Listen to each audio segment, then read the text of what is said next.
न हि स्वरूपेण यतः स्थितासि अहं स्वरूपस्ति त्वया। মাঘ মাসের 7 তারিখ আমাদের এই মন্দিরে পুজো ছিল উদ্বোধন উপলক্ষে। তো প্রথমে আমাদের মনসা মন্দিরে পুজো হয়, তারপরে আমাদের এই শিব মন্দিরে পুজো হয়।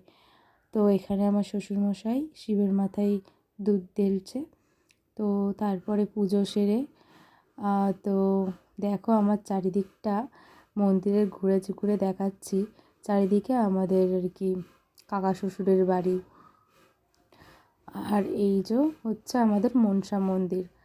আর এই ছোট্ট মন্দিরটা আমার ঠাকুমা শাশুড়ি করেছিল, তো এখন একটু বড় করেই করা হয়েছে। তো যাই হোক, পুজোর অঞ্জলি দেওয়ার পরে আমার ছেলে ব্রাহ্মণের টাকা দিতে গেছে, দিয়ে দেখো ভক্তি ভরে প্রণাম করছে। তো এই যে আমাদের অঞ্জলি দেওয়া হয়ে গেছে, শিব মন্দিরের পুজো এখনও বাকি আছে, তো ওটা হতে অনেক দেরি। তো এই যে আশপাশটা একটু বাইরেটা তোমাদের দেখাচ্ছি, দেখো চারিদিকটা, আর মন্দিরটা দেখো কত সুন্দর। তো কেমন লাগছে অবশ্যই জানিও। আর এটা হচ্ছে আমার জায়ের মেয়ে। তো আমার জায়ের মেয়েকে কোলে নিলে আমার ছেলে দেখো কি করছে। তো এখানে পুজো টুজো সেরে প্রসাদ খেয়ে নিলাম। তো যাই হোক, তোমাদের ভালো লাগলে অবশ্যই বলো।